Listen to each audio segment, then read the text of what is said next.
નમસ્કાર વિદ્યાર્થી મિત્રો, કેમ છો? મજામાં ને? હું છું એનડી જાસોલિયા. હવે આજે આપણે વાત આગળ વધારીએ છીએ. આગળના પ્રકરણમાં પ્રકરણ 1 અને પ્રકરણ 2ની ચર્ચા કરી. હવે આજે આપણે નવા ટોપિકમાં જઈશું. તો આપણો ધોરણ 12 વિષય અર્થશાસ્ત્ર, પ્રકરણ નંબર 3. તો ત્રીજા પ્રકરણમાં આપણે મંગલ પ્રવેશ કરીએ છીએ. ત્રીજું ચેપ્ટર, આમ બોર્ડની પરીક્ષામાં પણ આ ચેપ્ટરમાંથી 5 ગુણનો પ્રશ્ન ફરજિયાતપણે પૂછાતો હોય છે. તો હવે તેની લગતી ચર્ચા કરીશું. પ્રકરણ નંબર 3, નામ છે તેનું નાણું અને ફુગાવો. જેમાં પ્રથમ પ્રશ્ન આ પ્રમાણે છે: વસ્તુ વિનિમય પ્રથા એટલે કે સાટા પ્રથા એટલે શું? તેની મર્યાદાઓ સમજાવો. પહેલો પ્રશ્ન, વસ્તુ વિનિમય પ્રથા એટલે કે સાટા પ્રથા. તો શું છે આ સાટા પ્રથા? તેનો પહેલા અર્થ જોઈએ. વસ્તુ કે સેવાના બદલામાં અન્ય વસ્તુ કે સેવા મેળવવાની પ્રથાને વસ્તુ વિનિમય અથવા સાટા પદ્ધતિ કહે છે. વસ્તુ અથવા તો સેવાના બદલામાં. વસ્તુ કોને કહેવાય અને સેવા કોને કહેવાય એ તો આપણે 11મા ધોરણમાં અભ્યાસ કરી ચૂક્યા છીએ. જેને આપણે જોઈ શકીએ એ વસ્તુ, જેને જોઈ ન શકીએ તે સેવા. શિક્ષણ, આરોગ્ય એ સેવા કહેવાય. તમારી પાસે રહેલી પેન, પેન્સિલ, બેન્ચ આ બધી વસ્તુઓ કહેવાય. તો વસ્તુ કે સેવાના બદલામાં અન્ય વસ્તુ કે સેવા મેળવવાની પ્રથાને વસ્તુ વિનિમય પ્રથા કહેવામાં આવે છે. હવે મર્યાદાઓની વાત કરીએ તો એ પહેલાં થોડીક એની પ્રસ્તાવના સ્વરૂપાત લઈએ તો કે શરૂઆતના વર્ષોમાં ગ્રામીણ સમાજ વ્યવસ્થા હતી. ખેતીનો પરસ્પરનો વ્યવહાર હતો અને ખૂબ જ ઓછી જરૂરિયાતવાળું સાદું જીવન જોવા મળતું હતું. પહેલાંના વર્ષોમાં ગ્રામ સમાજ વ્યવસ્થા, ખેતીનો વ્યવહાર, ખૂબ ઓછી જરૂરિયાતવાળું સાદું જીવન હતું. એટલે આ પ્રથા દ્વારા માનવી પોતાની જરૂરિયાતો સંતોષતો હતો. કઈ રીતે? ખેડૂત ઘઉં ઉગાડી સ્વવપરાશ એટલે કે પોતાના વપરાશ માટે રાખતો અને વધારાના ઘઉં આપી તેના બદલામાં ચોખા, કાપડ કે ચંપલ મેળવતો. તેવી જ રીતે ચંપલ બનાવનાર પણ ચંપલ આપીને બદલામાં અનાજ, કાપડ કે ઘી મેળવતો. એવી રીતે કાપડ બનાવનાર કાપડ આપીને બદલામાં જીવન જરૂરી વસ્તુઓ મેળવતો. પણ સમાજ અને આર્થિક જગતનો વિકાસ થયો તેમજ વસ્તીમાં પણ વધારો થયો એટલે જરૂરિયાતો વધવા લાગી, બદલાવા લાગી અને સૂક્ષ્મ થવા લાગી. સમાજનો વિકાસ થયો, આર્થિક જગતનો વિકાસ થયો એટલે અને વસ્તીમાં પણ વધારો થયો એટલે જરૂરિયાતો બધી બદલાવા લાગી. એટલે આ પદ્ધતિ કેટલીક મર્યાદાવાળી બની ગઈ. તેની જે મર્યાદાઓની વાત, પહેલી મર્યાદા છે જરૂરિયાતોનો પરસ્પર મેળ બેસાડવાની સમસ્યા. સાટા પદ્ધતિની આ સૌથી મોટી મર્યાદા કહી શકાય કે જરૂરિયાતોનો મેળ બેસાડી શકાતો ન હતો. કઈ રીતે? આર્થિક સામાજિક વિકાસ થવાની સાથે માણસની જરૂરિયાતો વધી અને અર્થતંત્ર સરળમાંથી જટિલ બન્યું. પહેલી ગ્રામીણ સમાજ વ્યવસ્થા હતી, ઓછી જરૂરિયાતો હતી, પણ આર્થિક અને સામાજિક વિકાસ થયો, માણસની જરૂરિયાતો વધી, અર્થતંત્ર સરળમાંથી જટિલ બન્યું. જેમ કે પહેલાં ઘઉં આપીને ચોખા મેળવવા અને ચોખા આપીને કાપડ મેળવવું જે સરળ હતું તે હવે ના રહ્યું. પહેલાં તો આવું હતું ને, એકદમ સરળતા હતી. કારણ કે જેની પાસે ચોખા હતા તેમને ઘઉંની જરૂર ન હતી, તેને ચોખાના બદલામાં કાપડની જરૂર હતી. અને જેની પાસે કાપડ હતું તેને ચોખાના બદલામાં નહીં પણ ઘીના બદલામાં આપવું હતું. વસ્તુ વિચારો, પહેલાં ઘઉં આપીને બદલામાં ચોખા મેળવતા, ચોખા આપીને બદલામાં કાપડ મેળવવું સરળ હતું. પણ હવે શું થયું? ઘઉં આપીને બદલામાં ચોખા જોઈતા હતા. પણ હવે શું હતું? જેની ઘઉંવાળાને ચોખા જોઈતા હતા પણ ચોખા જેની પાસે હતા એને ઘઉં નહોતા જોઈતા. તેને તો ચોખાના બદલામાં કાપડ જોઈતું હતું. જેની પાસે કાપડ હતું એને ચોખાના બદલામાં નહીં પણ ઘીના બદલામાં આપવું હતું. આમ આ પ્રથામાં પરસ્પર મેળ બેસાડવો અઘરો પડવા લાગ્યો. અને બીજી બાબત એ બની અવિભાજ્ય વસ્તુ સામે વિભાજ્ય વસ્તુઓનો વિનિમય કેવી રીતે કરવો તે પ્રશ્નો પણ ઉપસ્થિત થયા. હવે જો અવિભાજ્ય વસ્તુ એટલે શું? પહેલાં તો શું હતું? પ્રાણીઓ, જેને ધન ગણવામાં આવતું, પ્રાણીઓ અવિભાજ્ય કહેવાય, એના ભાગ ના પાડી શકાય. એની સામે વિભાજ્ય વસ્તુ એટલે કાપડ છે, ઘઉં છે, અન્ય કોઈ અનાજ છે. તો એનો વિનિમય કેવી રીતે કરવો એ પ્રશ્નો ઉપસ્થિત થયા. એટલે આ જે પ્રથા છે ને એ ઘણી બધી મુશ્કેલ રૂપ બનવા લાગી. જોઈએ મૂલ્યના સંગ્રહની મુશ્કેલી. હવે જો આ પ્રથામાં વ્યક્તિને મૂલ્યના સંગ્રહની બાબતમાં વ્યાપક મુશ્કેલીનો સામનો કરવો પડતો હતો. એટલે કે પહેલાં આજની જેવી સુવિધા ન હતી ને અનાજનો સંગ્રહ કરી શકાય તેવું. તો જો ખેડૂત ઘઉંનું ઉત્પાદન કરે તેના બદલામાં ચંપલ કે કાપડ મેળવતો, પણ દિન પ્રતિદિન ઉત્પાદન વધ્યું અને ઉત્પાદકતા પણ વધી. ઉત્પાદકતા એટલે ઉત્પાદન કરવાની ક્ષમતા. એ વધારો થતાં વધેલા ઘઉં સાચવવા કેવી રીતે એ પ્રશ્નો ઉપસ્થિત થઈ ગયા.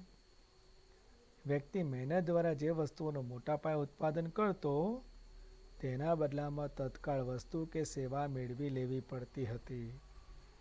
વ્યક્તિ મહેનત દ્વારા જે વસ્તુઓનું મોટા પાયે ઉત્પાદન કરતો ને એ રાખી નહોતો શકતો, વેચી દેવું પડતું હતું. હવે એવું થાય તો શું થાય? એનાથી એને જોઈએ તેવું ફળ મળી શકતું નહોતું. પણ આ ઉત્પાદનો કે તે સ્વરૂપમાં વિનિમય મૂલ્ય સાચવવું ખૂબ જ અઘરું થઈ પડ્યું. બરાબર? તો મિત્રો થઈ બે મર્યાદા. પહેલી મર્યાદા કઈ? જરૂરિયાતોનો મેળ બેસાડવાની સમસ્યા. બીજી મૂલ્યના સંગ્રહની મુશ્કેલી. ત્રીજી જોઈએ મૂલ્યના માપનની મુશ્કેલી. હવે જુઓ, શ્રમ વિભાજન થયું અને વિશિષ્ટીકરણ. કોઈ એક કાર્યને જુદા જુદા ભાગમાં વહેંચવું એને કહેવાય શ્રમ વિભાજન. અને વિશિષ્ટીકરણ એટલે જેનામાં આવડત હોય તેને તે કાર્ય સોંપવું, તેને કહેવાય વિશિષ્ટીકરણ.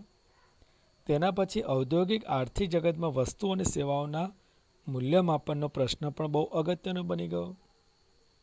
જેમ કે ઘઉં સામે ચોખાનો વિનિમય કરવાનો હતો ત્યાં સુધી બરાબર હતું, પણ હવે ઘઉંની સામે બીજી અનેક વસ્તુ આવી ગઈ જેના વિનિમય દરને યાદ રાખવો કે નક્કી કરવો મુશ્કેલ હતો.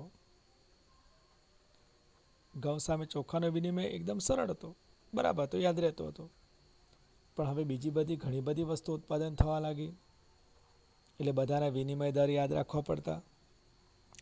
એટલે કે જો 1 મણ ઘઉં બરાબર 2 મણ ચોખા, 1 મણ ઘઉં આપીને 2 મણ ચોખા મળે, કે 10 મીટર કાપડ મળે, કે 1 કિલો ઘી હોય, તો કિલો ઘી બરાબર કેટલું કાપડ કે ચોખા એ નક્કી કરવું અને તે મુજબ વ્યાપાર કરવો અઘરો થઈ ગયો હતો. આ તો ઘીની વાત કરી. કાપડની પછી વાત આવે કે આટલા કાપડ બરાબર શું મળી શકે. બરાબર? તો આ 3 મુશ્કેલીઓની કારણે, મર્યાદાઓના કારણે સાટા પ્રથાનો અંત આવી ગયો. બરાબર? તો મિત્રો આ થયો 5 ગુણનો પ્રશ્ન. ચલો હવે નવા પ્રશ્નમાં જઈશું. નાણાંનો ઉદ્ભવ અને વિકાસ વિશે નોંધ લખો. મિત્રો આપણે અગાઉ વાત કરી કે સાટા પ્રથા સામે ઘણી બધી મર્યાદાઓ ઊભી થઈ. સાટા પ્રથા સામે ઘણી બધી મર્યાદા ઊભી થઈ ગઈ. તો તેમાંથી પછી નાણાંનો ઉદ્ભવ થયો. પણ નાણાંનો ઉદ્ભવ કેવી રીતે થયો અને તેનો વિકાસ કેવી રીતે થયો તેની આપણે વાત કરીએ તો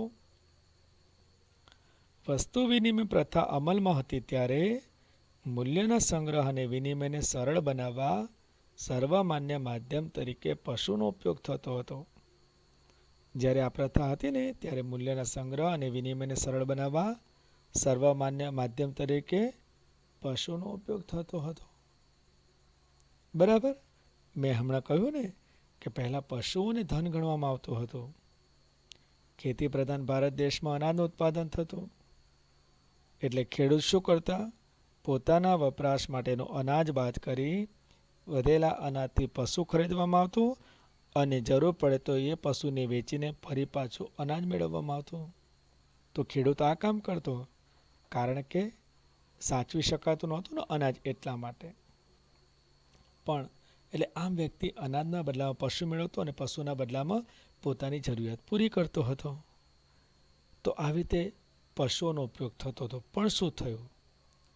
એટલે હજુ એક વાત છે કે શરૂઆતમાં ગાય, ભેંસ અને ઘોડા જેવા પશુ વિનિમયનું માધ્યમ કે મૂલ્યના સંગ્રાહક બનતા. તો ભારતમાં આ પ્રાણીઓ હતા. કયા? ગાય, ભેંસ અને ઘોડા જેવા પ્રાણીઓ. એક અલગ વાત કરી લઉં કે યુરોપના દેશોમાં ઘેટા અને બકરાને ધન ગણવામાં આવતું. એટલે ત્યાં ઘેટા બકરા રાખવામાં આવતા હતા. સમય જતાં પશુઓનો ઉપયોગ મર્યાદાવાળો બની ગયો. પશુઓને મહત્વ આપ્યું વિનિમય તરીકે, વિનિમયના માધ્યમ તરીકે, પણ પશુનો ઉપયોગ મર્યાદાવાળો. કારણ શું? પશુ પણ બીમાર પડે, મૃત્યુ પામે કે લાંબા સમય સુધી તેનો સંગ્રહ ન કરી શકાય, અથવા તો અમુક હદથી વધુ પ્રમાણમાં રાખવા અગવડતાવાળું બન્યું. આવું થાય ને, પશુ બીમાર પડી જાય, મૃત્યુ પામે, લાંબા સમય સુધી તેનો સંગ્રહ ન થાય, એટલે તેને અમુક હદથી વધુ પ્રમાણમાં રાખવા અગવડતાવાળું બની ગયું. પરિણામે કિંમતી પથ્થરોનો ઉપયોગ થવા લાગ્યો. પશુઓની જગ્યાએ હવે શું આવી ગયું? કિંમતી પથ્થરો આવવા લાગ્યા. અને રાજાશાહી આવી. જો પહેલા પશુ હતા, પછી કિંમતી પથ્થરો, પછી રાજાશાહી આવી, એટલે સિક્કાઓની શરૂઆત થઈ. રાજાઓએ પોતાની છાપવાળા સિક્કાઓ બનાવવા લાગ્યા, જેને કહેવાય ને પંચમાર્ક સિક્કા. અને રાજધાની તથા નગરોમાં સિક્કાએ વિનિમયના માધ્યમ તરીકે સ્થાન મેળવ્યું.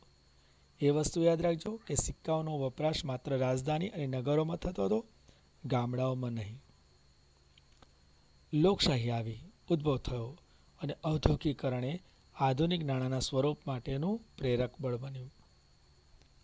આધુનિક યુગ આવી ગયો, લોકશાહી આવી ગઈ, ઔદ્યોગિકરણ થયું. ઔદ્યોગિકરણ મતલબ ઉદ્યોગોનો વિકાસ થયો, એટલે નાણાંની જરૂર ઊભી થઈ. એટલે સરકાર દ્વારા બહાર પાડવામાં આવતા નાણાંને સર્વમાન્ય સ્વીકૃતિ મળી ગઈ. પછી લોકોએ સ્વીકાર્યા કોને? જે સરકારે બહાર પાડેલા નાણાં છે ને એને, વર્તમાન સમયના કાગદી નાણાં. મૂલ્યના સંગ્રહમાં પણ આધુનિક નાણું વધારે સફળ રહ્યું. આધુનિક નાણું અત્યારે બહુ મહત્વનું સાબિત થયું ને. અને બેન્કિંગ વ્યવસાયના વિકાસે મૂલ્યના સંગ્રહ તથા સ્થળાંતરને ઝડપી તથા સરળ બનાવ્યું. અને આવી રીતે આધુનિક નાણાંનો વિકાસ થયો. બરાબર મિત્રો? તો અહીંયા પ્રકરણ નંબર 3ના 2 પ્રશ્નોની આપણે ચર્ચા કરી. આશા રાખીએ છીએ તમને ખ્યાલ આવી જ ગયો હશે. બરાબર છે? અહીંયા હું અટકું છું. જય શ્રી કૃષ્ણ, જય હિન્દ.